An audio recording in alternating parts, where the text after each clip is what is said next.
All right, so I'm starting with this email saying what I'm supposed to do so you can remind me if I leave out something here. So I'm going to briefly introduce ES6. That is really tough to do. I've got enough slides here that I could talk about this for at least an hour and a half and not even mention Angular. So I'll try to hit some of the high points and the features that I've actually been using with my Angular code. So I'm going to show how to integrate it into a build process. I have a GitHub repo with examples in both Grunt and Gulp. Then I'll talk about some of the reasons why I think it's good to use these features with Angular. And that will prepare you for using Angular 2. But I'm not going to talk about Angular 2 at all. Very controversial subject. And open to some future changes. So it's probably best to avoid that for now.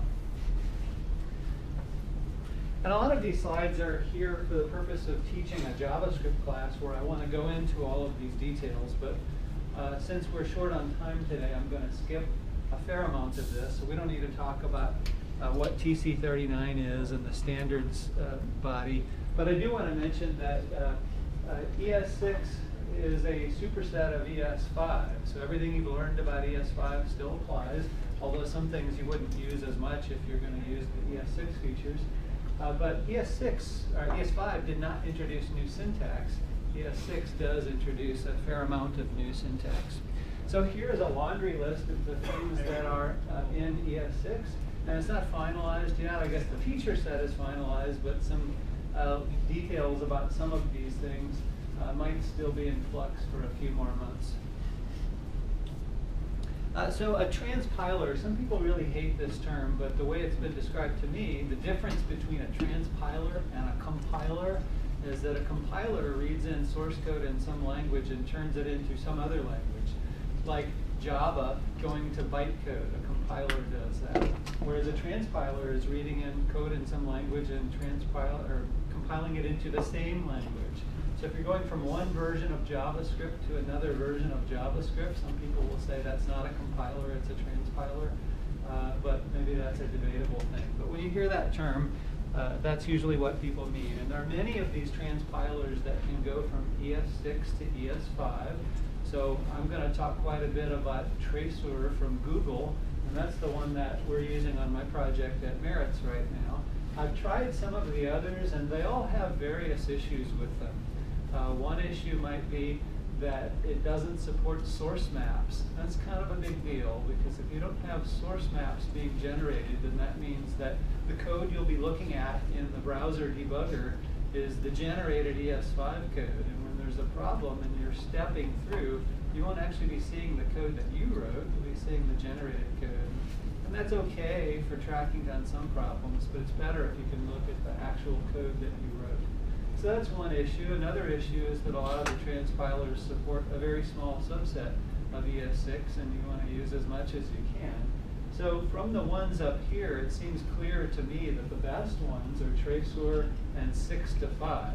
Now 6 to 5 touts as one of their advantages that they don't have a requirement for any runtime library. There's not a separate JavaScript file that you have to pull into your app to use it. And I would say that's not necessarily a benefit. You could look at that as a bad thing. So Traceur does require a runtime library, and what you get from that is that they can support things like new classes, like a new set class and a new mapped class that's added in ES6. 6 to 5 isn't going to give you that, because they're just doing syntax kinds of things and going from ES6 syntax to ES5 syntax. So I don't mind having this extra runtime dependency to pick up as many features as possible. Now, it may take a long time before all the popular browsers have a good set of these ES6 features. They're coming along quickly. But I would say that even if they catch up quickly, it's not going to be the end of the story, because what's next? It's ES7 and then ES8. And so I have this feeling that we're always going to be in this situation, that there's a feature coming to JavaScript that you would like to use today, and you're not using it because some browser doesn't support it. And so I wouldn't look at this introduction of a build step to convert your JavaScript code to something the browser understands as something you're just going to do for a little while and then you're done with that. I think we may be in this situation for the long term and maybe forever, as long as there's new features coming and the browser doesn't natively support it, but you want to use it anyway. A good place to see a summary of support for these features is this Kangax Compatibility Table. And so here you'll see a list down the side of ES6 features, and here you see different browser versions, including Traceur, and then you go down the list and see what the support is for that. And it's even more detailed since I took this screenshot. Now instead of just saying yes or no, it will say something like 7 out of 8, because there's like 8 aspects of this feature, and they've got 7 of them covered, and you can expand this thing and see exactly what it is that they don't handle yet. So it's not just green and red, it's like shades in between now. So Google Traceur, I think it's the most capable one of these transpilers that you can use. It is implemented itself in ES6, and so they use Traceur to compile that down to ES5.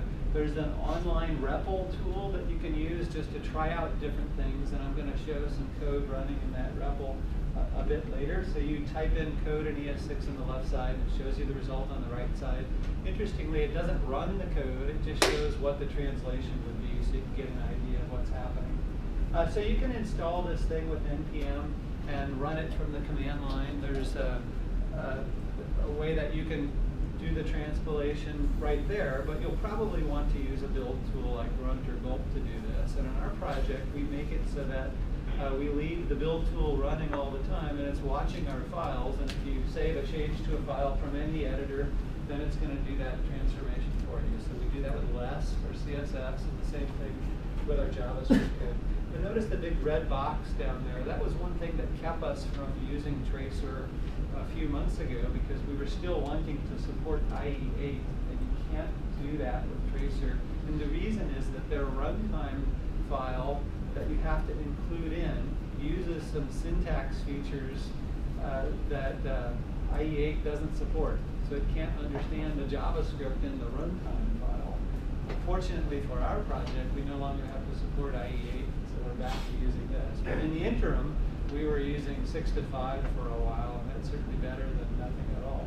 What about 9? Did you say 8 and then 10? Yeah. I'm not sure about that, but I kind of get the impression that there's not many people on 9. It's like a lot of people using 8 and a lot of people using 10 and 11, and 9 is kind of like this middle ground that I got the impression that very few people care about. Maybe I'm wrong about that. Yeah, we actually have 11 and 9. Huh. But we're in a weak space. Yeah. So if that doesn't work out for you, I would use 6 to 5. So a lot of information on this slide about how to use Traceur from the command line and ask for help. And the main thing I want to point out here is that there's a small set of features that Traceur supports that they consider experimental, and you can't use those unless you use this -- experimental flag. And we're doing that currently. I talked about source maps already. This option -- source maps causes it to generate those, and so you'll get 2 files for every JavaScript file, and then the browser is looking for those. And in order to use source maps, there's a few things you have to check for in Chrome.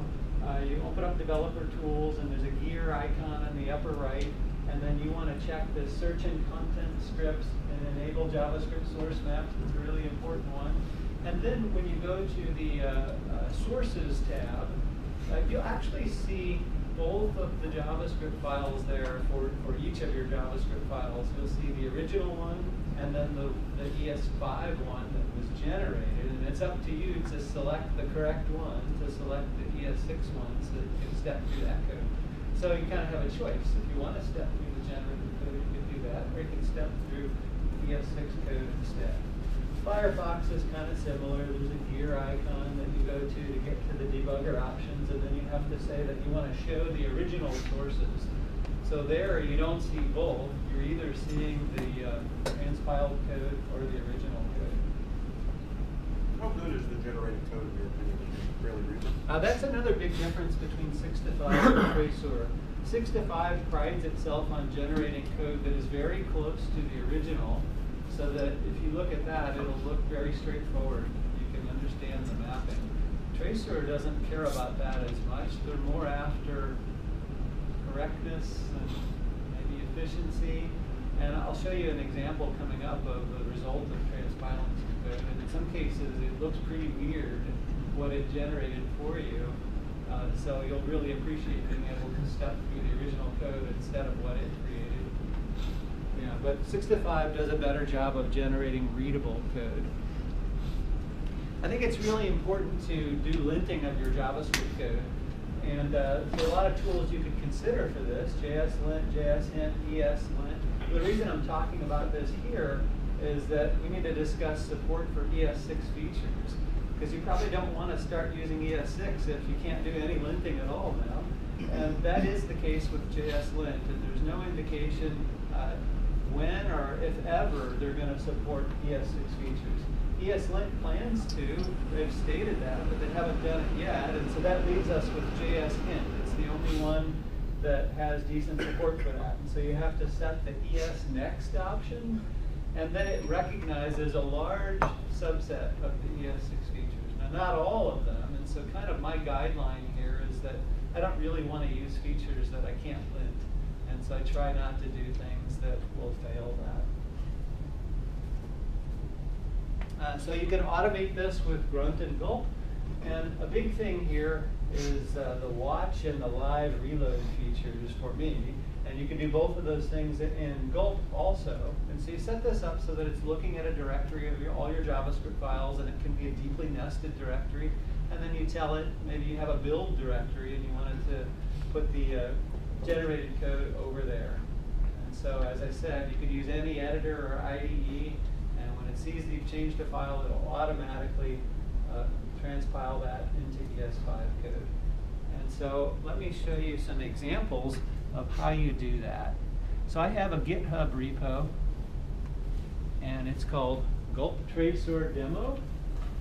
And it's mislabeled because originally I was just going to try out gulp, but then I added a grunt here as well. And so in fact, let's start with the grunt file. And so I'm using a module called Traceur Simple, I think. Zoom up on this. Thank you. Okay. And so if you've used grunt before, this will look familiar.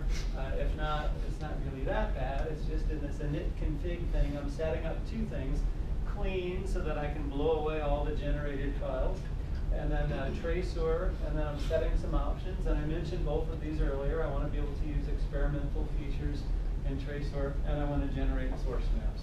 And then I tell it where to look for the files. So I look in my source directory, and this is a very simplified example where there's just one JavaScript file. It's demo.js, and it's going to put the resulting file there. And that's it. So you should be able to easily take this example and expand it to fit your project. Good. So reading your comment there, do you ever need to list more than your main file? Or if you're using modules, is it the right thing? That's a good point. If you choose to use ES6 modules, then your main JavaScript file is going to import things in the others, and those might import even more. And in that case, you just have to worry about the main one, and it will see your imports and take care of everything for you. A kind of a weird thing about this is that that means that the generated ES5 code is all in a single file. However, the source map remembers the original files, and so you see all of those in the debugger. You can pick the individual files and step through them, but you just get the one generated file. So does that remove the need for like a separate concatenation pass? Yes. Because it kind of happens all as one. Exactly. But a downside of that in a development environment is that that means every time Traceur runs, it's now slower because you are transpiling all of your code every time you change any file. So we are not doing that right now. So Mark, one other question, not specifically about grunt or grunt tracer configuration, but you mentioned the experimental flag there. Is that saying experimental as in Traceur itself has experimental support for an ES6 feature, or the ES6 feature itself is still an experimental or not yet standardized? It can mean both, and it can also mean that this is a feature that's not even in ES6, it's actually in ES7. Oh, okay. Wow. So for example, the async and await keywords, great things for asynchronous code, and you can use them today, but you have to set that experimental feature. Okay, and here's my gulp file doing the same sort of thing. So I'm pulling in the gulp source maps. It's a separate thing in the gulp world that decided that each thing that wants to work with source maps doesn't need to handle that itself. There's a separate gulp module just for that. Gulp Traceur. And in their example on the website for this Gulp Traceur plugin, they show using concat so that they can concatenate the results of all the generated code. I didn't want to do that, and so I have that commented out here, and I have it commented out there. But otherwise, this matches what's on their website, except for one thing. This string here where I'm passing a dot. In the example on their website, they don't have that.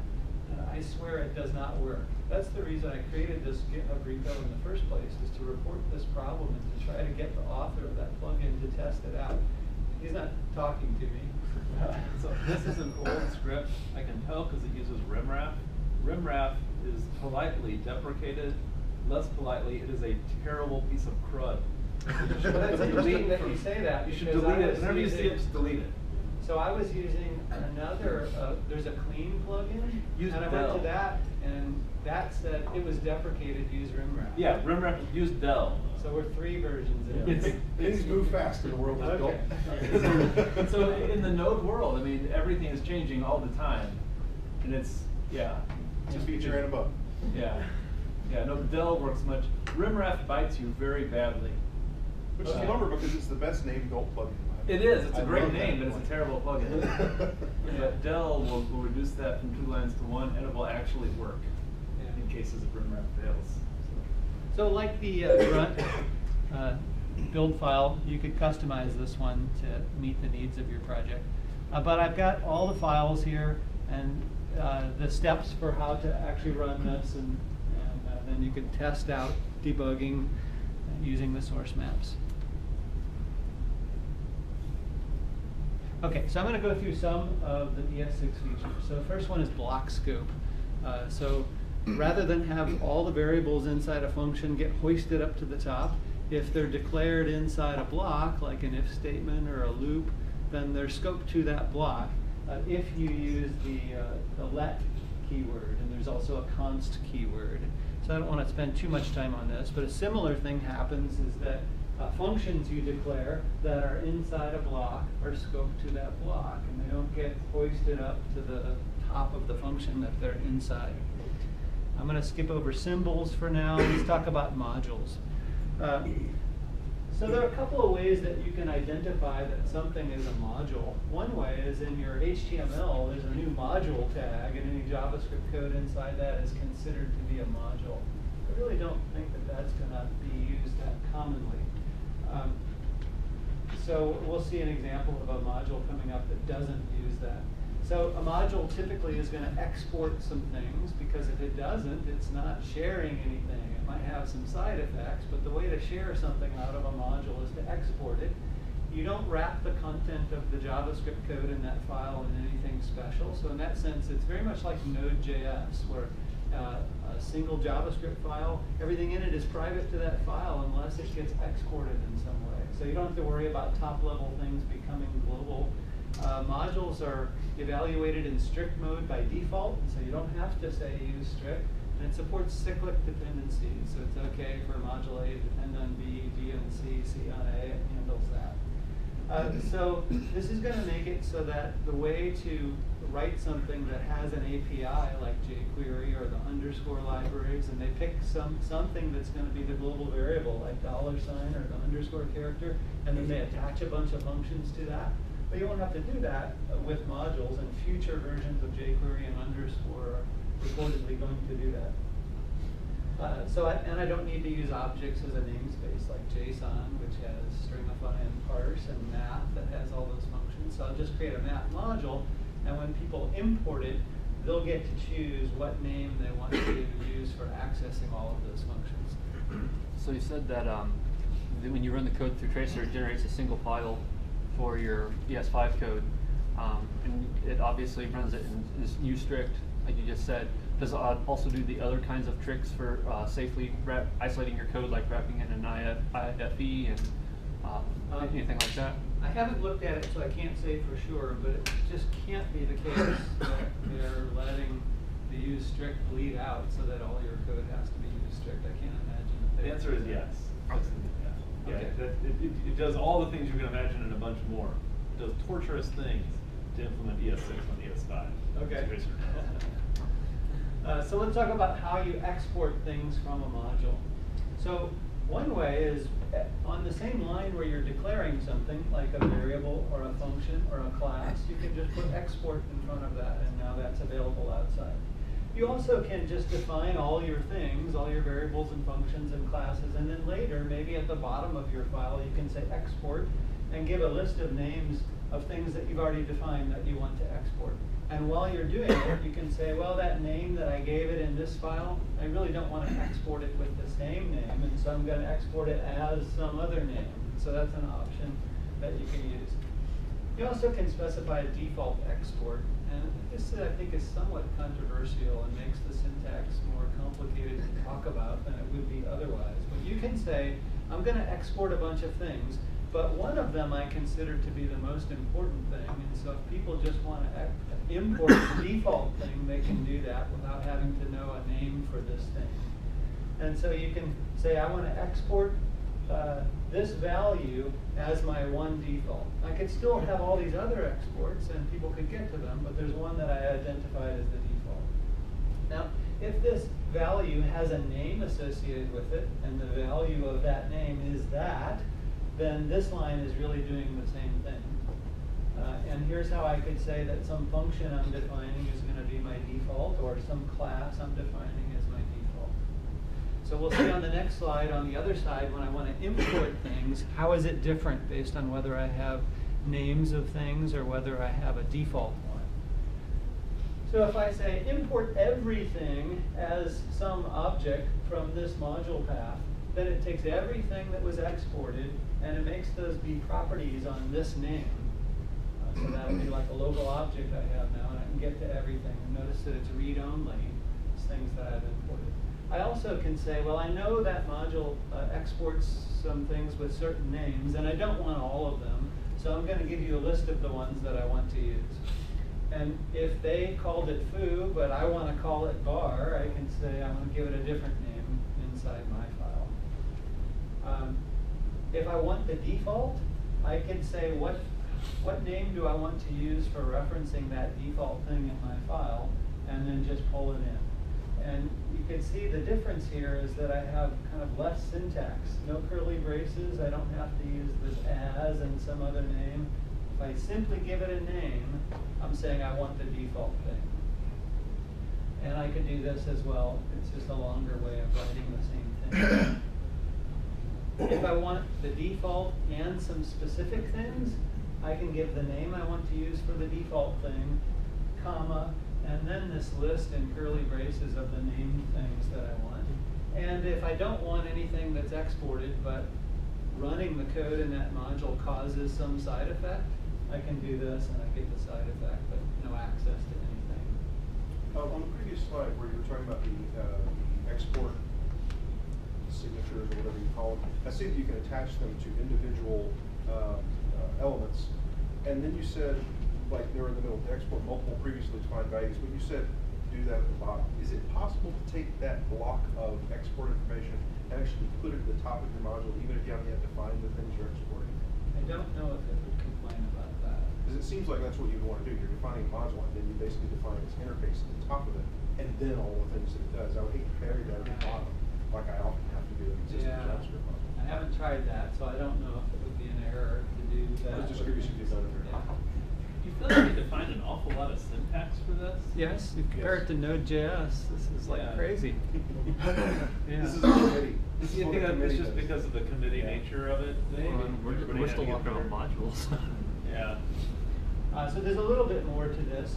You can say that I want to pull in something from another module, but I'm not going to use it, but I want to export it from me so someone else who is importing me can use it.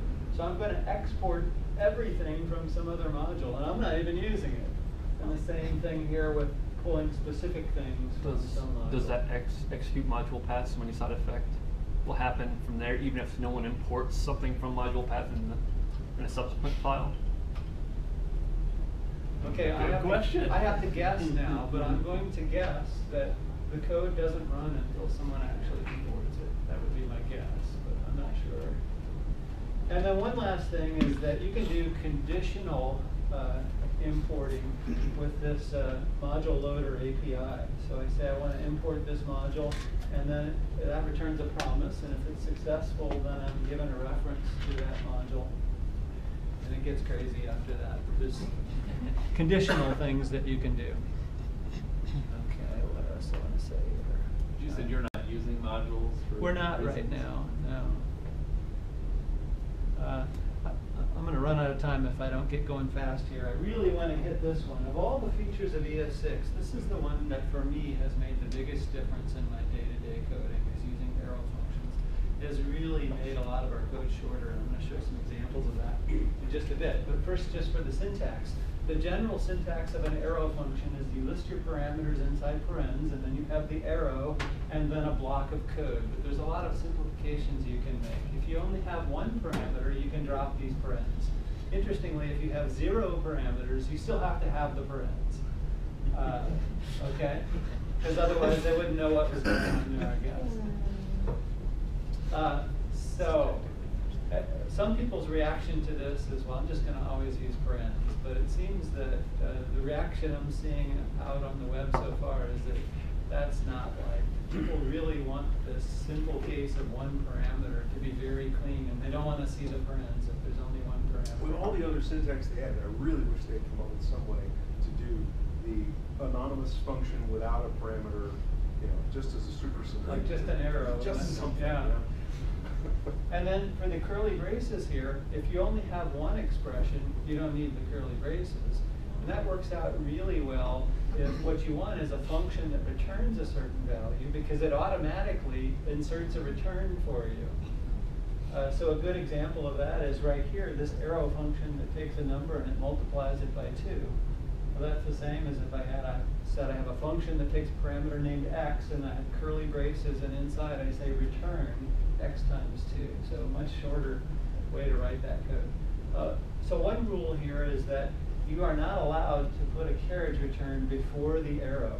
The parameters and the arrow must be on the same line, but you could put a carriage return after the arrow. So a couple of things going on here. You get what's called lexical this. So inside this block of code, the value of this is whatever it was outside that. It's not giving you a new value for this as it would if you use the keyword function there. So that can be very handy in some settings. You also get lexical super, and that comes into play when I talk about support for classes and wanting to be able to call a method in a super class. We'll be getting to that in just a bit. But here, a basic example, I've got an array of numbers and I want to multiply all of them by 2. And so I do a map on that array, something from ES5, and I get a new array with all those numbers doubled.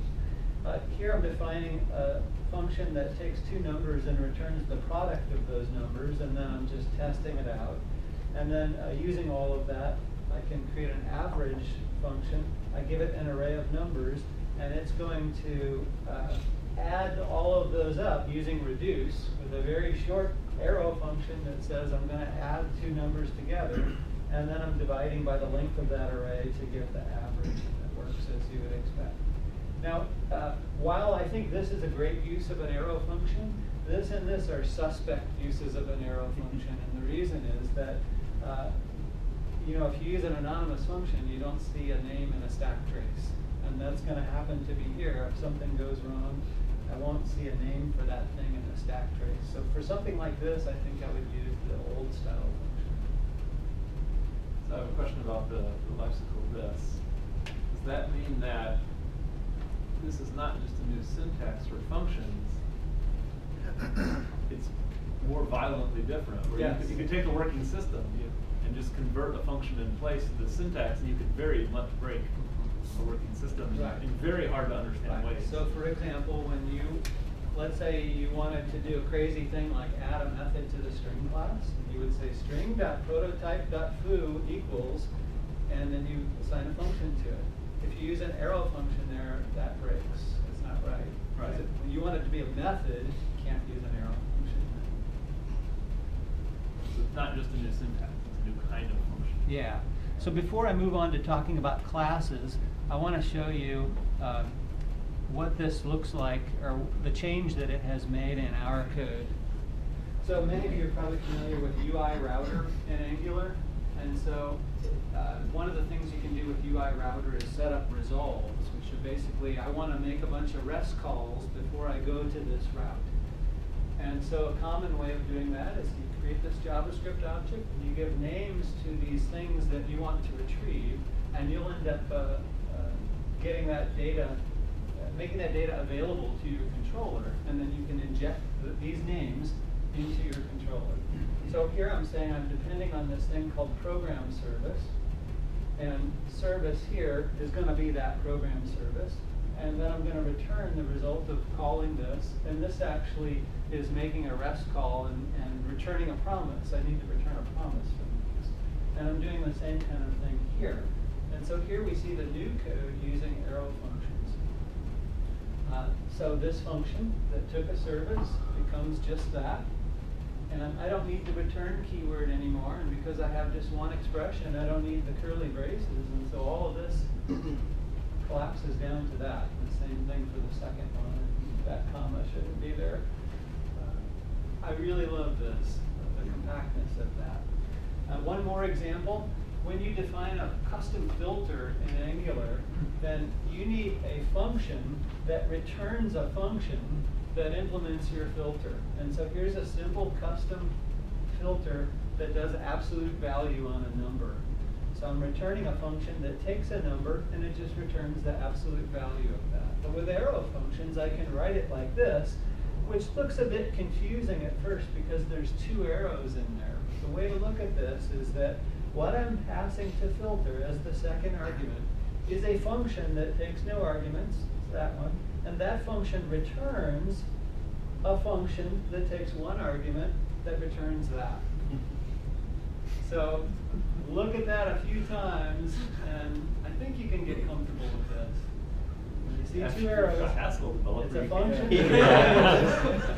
A function that returns a function. So does that mean that the arrow operator is right associative? Yes. On your resolves up there in the new way section, I see you're still using the manual annotations, program service and program subservice. Do you know if ng-annotate understands arrow functions in ES6 yet by any chance? Because we do. Or could you safely ng-annotate your compiled ES5 code? Yeah, that's Maybe you it. could do that. Actually, does it work if you just name it program service? Because I finally investigated how Angular gets the parameter names of the function. Isn't it awesome? And I was hoping it would be that there's some API to do that, but there's not. It just uses the API, which gets literally the string text definition of the function, and it knows to look for the word function and then a parameter. It literally parses the string text of the function. And it's like it's awful, and it wouldn't. It wouldn't recognize an arrow unless they made it recognize an arrow. So do you always do it this way? Yes, and all of our Yeah. new code. But So you're manually annotating. Yes. Well, that's also letting him use shorter names for his local names. True. Which is really nice. So I like how you gave that nice short name, SVC. Instead. But I could do that this way too. Yeah. I wasn't doing this at first, and when I started switching these over to arrow functions, I realized that, I could have done that all along. Yeah. Well, you run the risk with those short names of SVC of not putting namespace prefixes, of having SVC be defined in more than one module and then conflicting with No, but they're not, because they're he's local just parameters. injecting. With Right, the- right, yeah, okay, yeah. Right. Actually, the nice thing about doing it this way is that then dependency injection doesn't work if you forgot to manually declare it. So like, you won't have a difference between like I modified my code and now my DI doesn't work anymore because Right. it was never named something that it could have inferred from. Right. All right, so let's look at how classes work in ES6. I'd like to do it. So the key thing to remember about classes in ES6 is that it's really just syntactic sugar over the way you define classes currently. You have a constructor function, it's just an ordinary JavaScript function, and then you attach things to the prototype. That's what it's doing for you when it generates code from this. So here I have a class called shoe, and you can have one function inside whose name is constructor. Take whatever parameters you want, and then you can assign things to this inside. Now here I want to keep track of how many shoe objects I create. You see down at the bottom here, I'm attaching a property to the shoe class.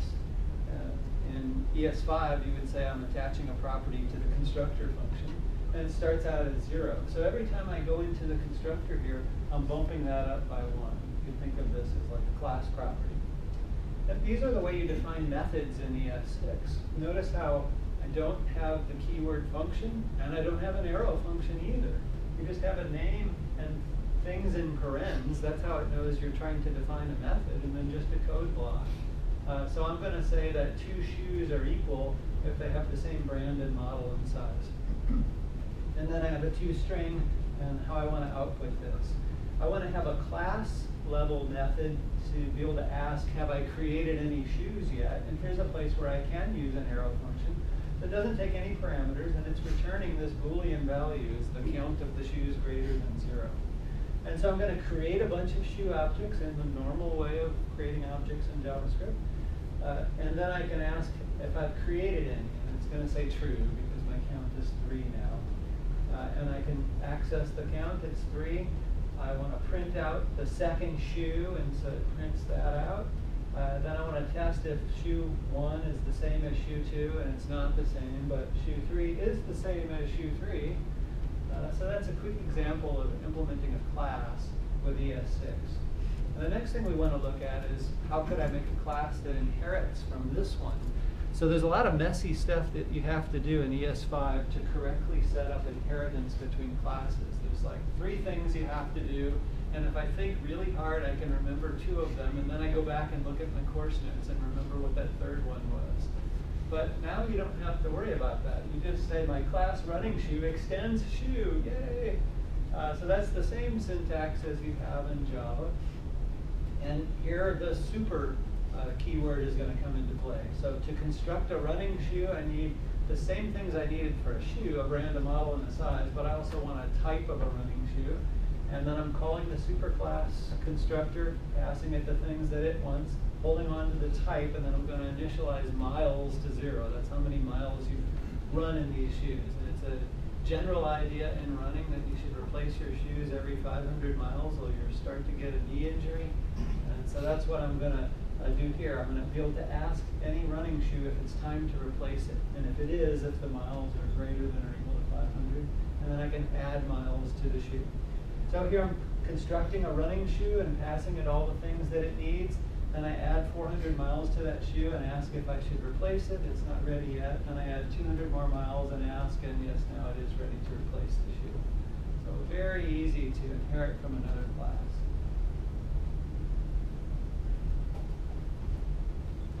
Enhanced object literals. So the cool thing here is that before ES6, whenever you would make a literal JavaScript object, you always had collections of key value pairs. But now you can have just a key, or is it just a value? You can't really tell. So look at this object. I have these local variables, fruit set to apple, number set to 19, and I'm going to construct an object that has this one key value pair, foo and bar. But what about these? Just fruit and just number. Whenever it sees that, it says, well, let me see if you've defined that. And if you have, I'm going to create a property named fruit that, in this case, has the value apple. And I get property number with the value 19. So Why? Why did they do this? less to type. No, it's not. You type all that crap right above Well, it. the assumption is that you had to have that value for some other use, and now you want to add it into an object. And so otherwise I would have to say fruit : fruit, which I see a fair amount in our code. It's pretty common. Well, and I don't know how much this would be helpful in the future, but just a very simple example of like making Angular code more efficient. This would allow you to bind to the individual, like you'd be able to have both sets of variables here, the fruit and the number, and then the full object.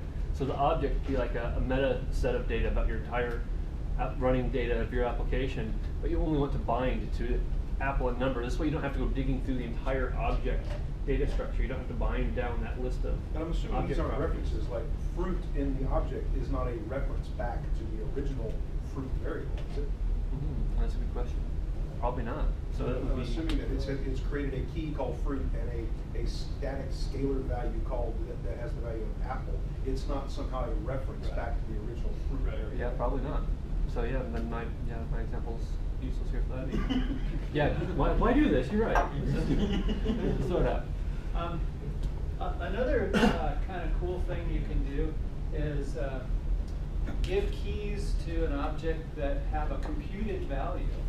So before ES6, this is the way you would do it. I can create an empty object, and then I want to add a property to it whose name is in this variable, or there's some expression that gives me the name, and then I can add that property. But in ES6, I can put square brackets around an expression that is the key. It'll compute the value, and then that becomes the key. If they use a semicolon there instead of a comma, That should just be deleted.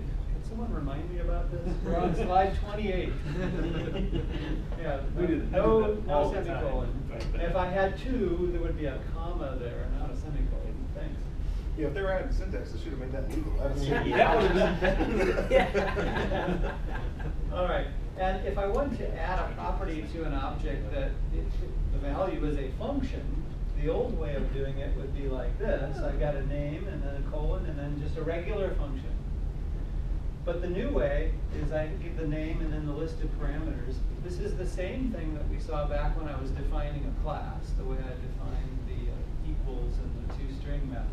I assume arrow functions work here as well. No. And Right. the problem is the lexical this thing.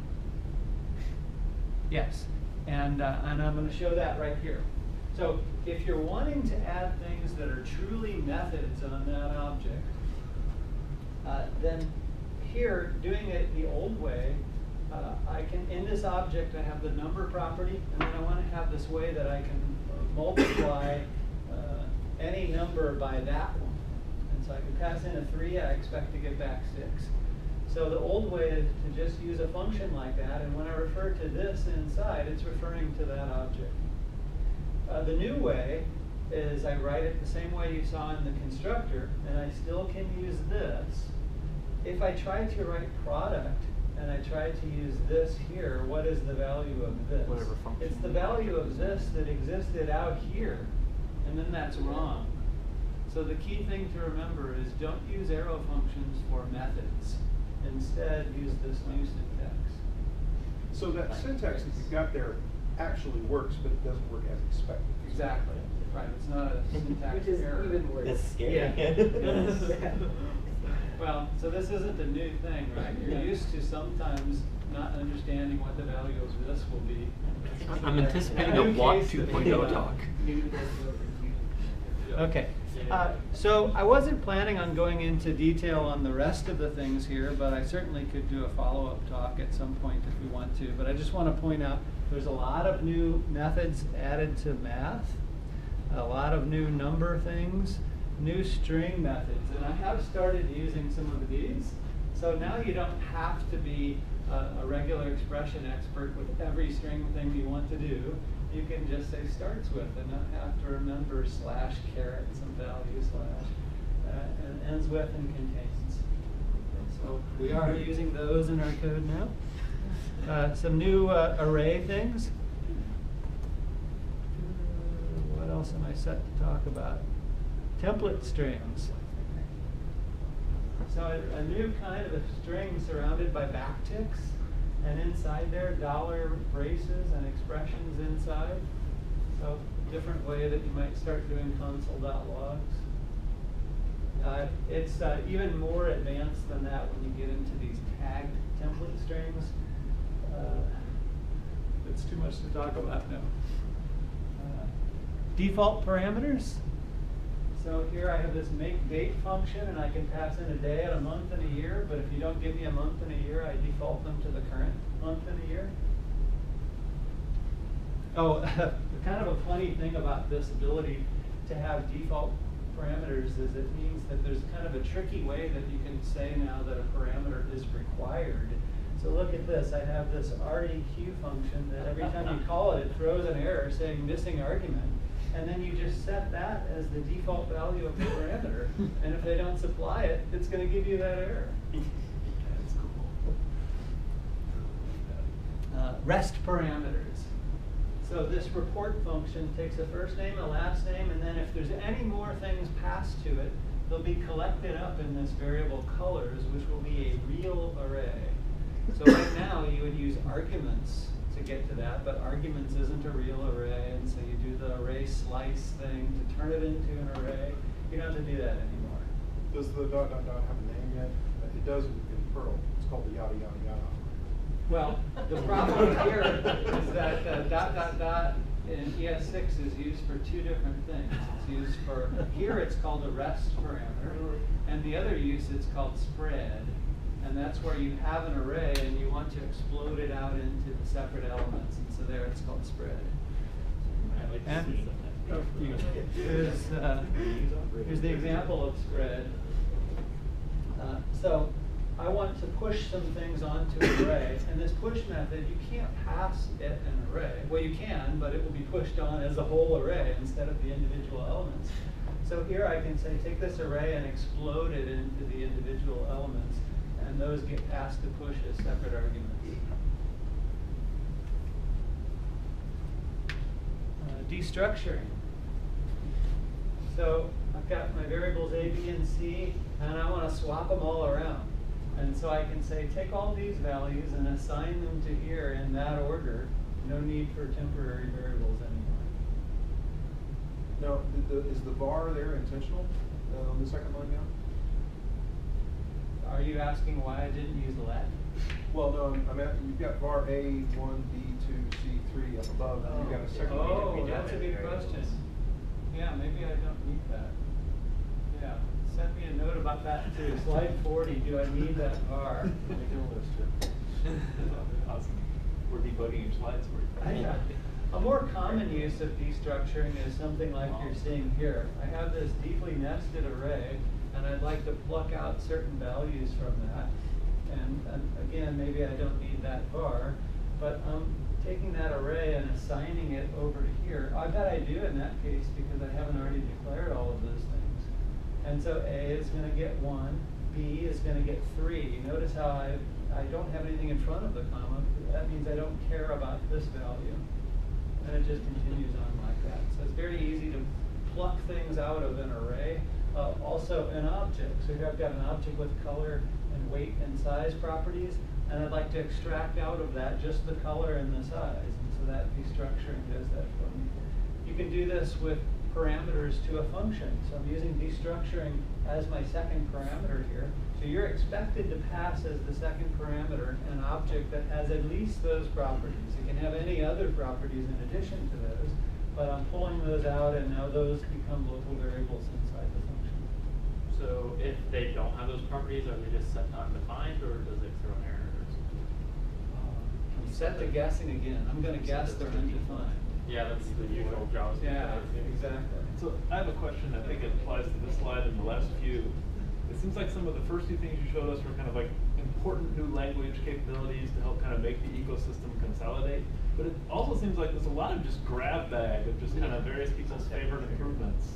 Yeah, that's true. Yeah, I do feel like my years Committee, of Perl right? programming have prepared me very, very Yeah, well. right. So what is your sense of, first, like, your sense of ES6 in terms of which of those things is it more? And then secondly, which one of those are you using it for?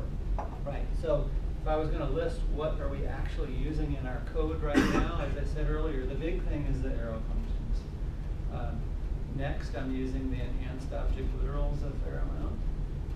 Just yesterday, for the first time, I used the new set class. I haven't gotten to that yet, but there's now a set and a map class. And so sets are obviously a collection of unique things, and there's a method on a set that you can ask, is this thing in the set? So that was exactly what I needed. Map, we've been living without maps for a long time and just using JavaScript objects. But the limitation of a JavaScript object is that the keys have to be strings. But in a map, the keys can be anything. They can be numbers, they can be other objects, they can be arrays. And so we have that now. Traceur supports both of those.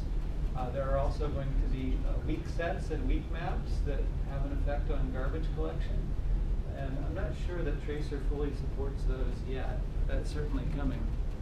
But you're right, there's a mixture here of big ideas like modules and classes, and then these littler things like default parameters. Yeah. But most of these I'd say that I like, and most of them have gotten popular, very popular in other languages, like say Groovy. Here's another really good use for destructuring. I have this string, and I want to use a regular expression to pull some data out of that. And so my regular expression has some groups in it, so I can pull out the pieces of this date, and I can get to the month and the day and the year. And then I run exec on the regular expression and pass it the date string. And what it gives me back is an array where the first thing is the whole match, and then the rest of the things in that array are the parenthesized groups that it matched against. And that was all I wanted.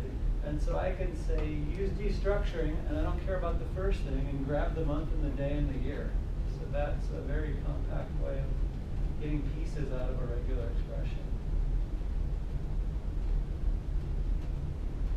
Oh, anytime you're passing in some kind of a configuration object into a function, that's another good use for destructuring. So here I'm saying the configurations that I handle are those four.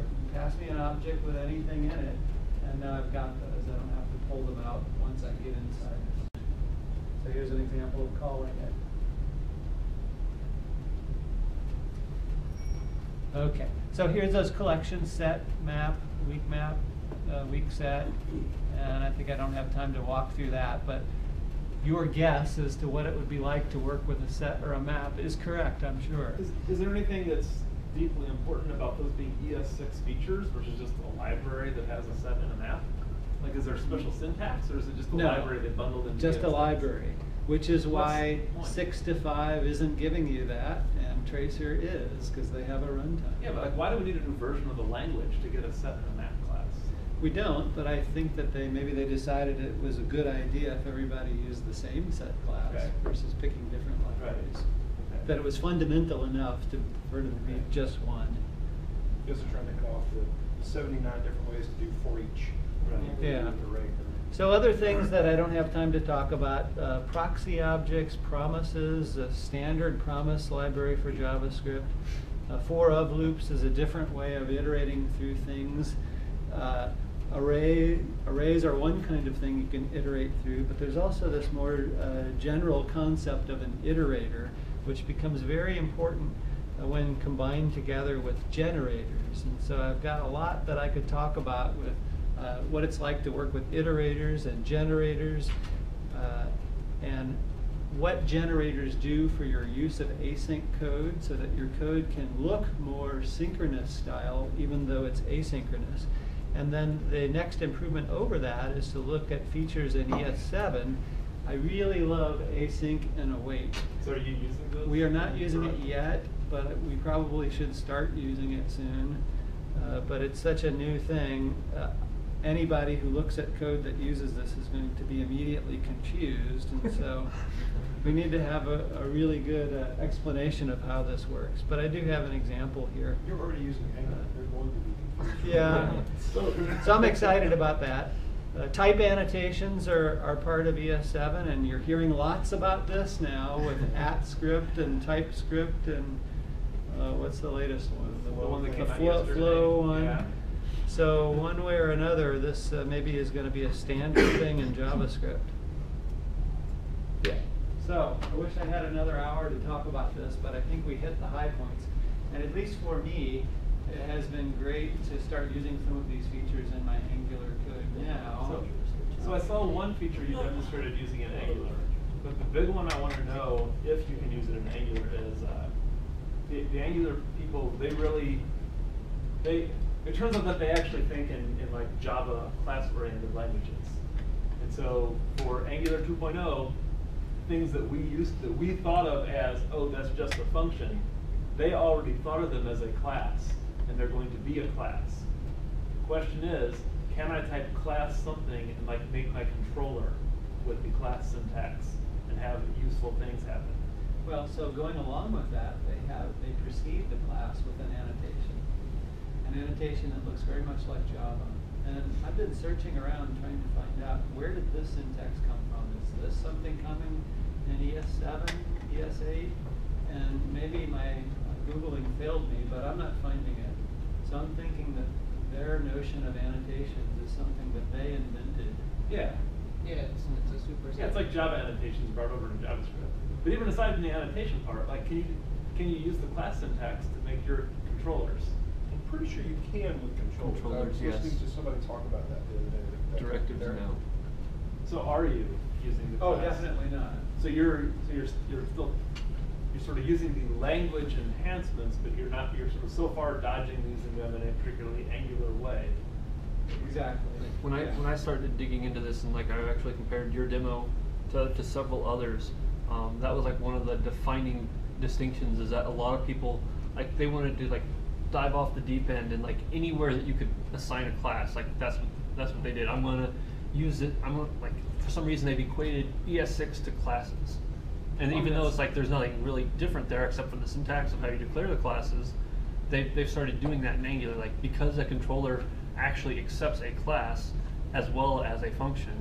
They've started replacing that function with a class. So does it work? I guess Yes, that's what it I find out. works. I've experimented with it as well. It's just there's no reason to, Well, other than that it's. a I reason think too that is they're that- migrating towards that. See, yeah, you're getting ready for the future. Like, Yeah. if you're going to be in Angular 2 years from now, I think it's going to be all classes everywhere. And they're going to have Java style annotations on them everywhere, but we can't solve that one yet.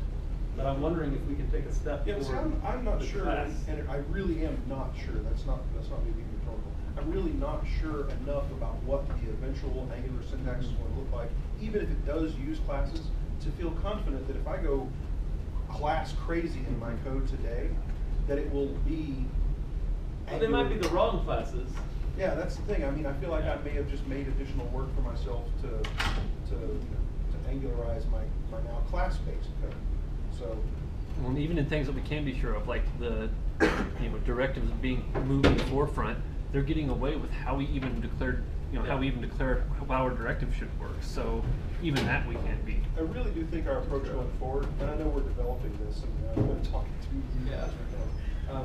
I really think our approach going forward is to move forward on ES6 style JavaScript code, but to try to make as much of our applications JavaScript applications with an Angular layer, as opposed to Angularized applications all the way to the bottom. That we keep the Angular stuff fairly, not completely separate, but identifiable as like, this is the Angular piece, and everything else is just more pure JavaScript. So that's my question for Mark. Have you been taking steps in that direction of writing? I'm not explicitly trying to move toward Angular 2 look of my code. I'm in the direction of sort of trying to write more of your application as just an application, as a JavaScript ES6 application, kind of wired to Angular versus sort of pervasive Angular everywhere style. No, I think currently it's hard to separate the Angular parts from our non-Angular parts. So in your Traceur demo, actually, you instead of using a service to move your logic, your business logic, you actually put all that in a module and imported that module and used that inside your controller instead of using a service or a factory. And I thought that was an interesting take on it. Yes. Yeah, so I did that in that demo, but I haven't done that in our app. Right. I guess I'm taking a cautious approach to this because our app is in production now. Sure. Well, there's an argument that Angular doesn't really, the Angular service and factory don't really do much, and that maybe you should just not use them and use ES6 modules and classes for what you would use services and factories for, and then only use Angular for the visible user interface stuff where it's doing things. Well, even if you did want to take advantage of Angular factories and services, you could still build all of the content of those things as ES6 modules, and simply use them with, a service or a factory wrapper. Yeah, but if you have export and import and all that, why not just use those to get your dependencies? And you're just writing plain ES6. Because you can right? wrap it and resolve in the end. Yeah, okay. And you also get all the supposed advantages of dependency injection that we throw about. I mean, with the testability, and I mean, that's a good question for you.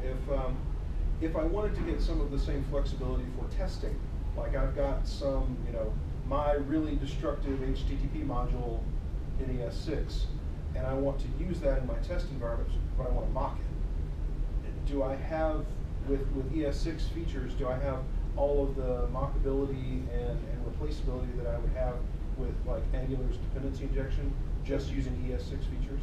I think a part of that answer is to look into ES6 proxies. Okay. Other than that, I'm not sure how to answer that. You see what I'm getting at, though? I mean, I'm trying to think of what the advantages are that we get from using services and factories and DI in general inside of Angular. And if we can get more of that stuff out of the native language itself, then sure, let's not continue to use those in Angular. And in fact, I think the Angular team itself would say, the reason that we're putting all these tombstones up on slides is because now we don't have to do this stuff. We can leverage ES6 and beyond to do it for us. So maybe we need to be doing the same thing. That's what I was thinking. So I kind of went all the way around the world to agree with you. Right. So I guess what I'm getting is if there are features that you can get out of ES6 today that can make you not use certain Angular features. Oh, I would do that. Then that makes you less impacted Yes. by the Angular changes. Yes, I agree with that. And you say you're slow, you guys are taking it slow in that direction because you already have major application in production, so you don't just go rapidly changing things. Right, so we're adding one feature at a time. So the first thing was just introduce arrow functions. Okay. And then we started doing the enhanced object literals. And as I said, just yesterday I used a set for the first time. And you feel like you're getting good, like worthwhile development speed, fluency advantages with those steps even before the kind of bigger sweeping things. Right. Now, I don't think I would be happy doing this if I wasn't also using gulp or grunt. We're actually using gulp right now. It's very important to me that this happens automatically. Sure. It's not a step I have to go through to turn the code into ES5. Yeah, I can't imagine doing any major JavaScript learning development project right now without some sort of automatic environment. Well, some IDEs will do it for you too, even if you don't want to have to type a gulp file. But type a gulp file. Right. So, so summary recommendation, like should we all be picking up ES6? Is there a reason to wait? I don't think that there's any reason to wait. The only caveat is what browsers you need to support, and if you need to support much older browsers, then that's a reason to use 6 to 5 instead of Traceur. But other than that, I don't see a reason to wait. So you would use 6 to, you wouldn't give up. You would go ahead and use 6 to 5. Yes. Okay. Well, thank you. Is it really safe? Like, so ES6 is a superset of ES5. You're about to ask my question. Yes, so you need ES5 support. Right. If you don't have that, you can use shims to give you some NIST features, and so we had no trouble using 6 to 5 in IE8 because we had enough HTML5, ES5 shims that made IE8 compatible. Well, in the same sense, though, can I take the JavaScript files that I already have? Can I start running them through Traceur, and will it be like 100% successful, or will it be almost successful, except in the cases like with Ruby where there are little things that Yeah, it's like you're reading my mind. Yeah. So we have not found any problems with transpiling our code that uses no ES6 features Okay. and having it still work. So the same code has the same meaning. Right. It's not just syntactically compatible. It's truly Right. Cool. Because that was kind of that's the promise of Ruby to Java, and it's not actually true. It's Okay. 80% true, 90% true. Yeah. It's been successful for us. So what do you think your next big, like, I'm going to adopt, you mentioned like you've started like integrating sets, things like that, but is there a next big feature that you're really thinking? Modules. Okay. I would say it would be modules. I'm gonna give you some applause. You saved us all, Mark, you saved us all. At this point, I'm kind of thinking to myself, like, I should adopt ES6 tomorrow. Tomorrow. And become a banker in 3 years, because when ES, like,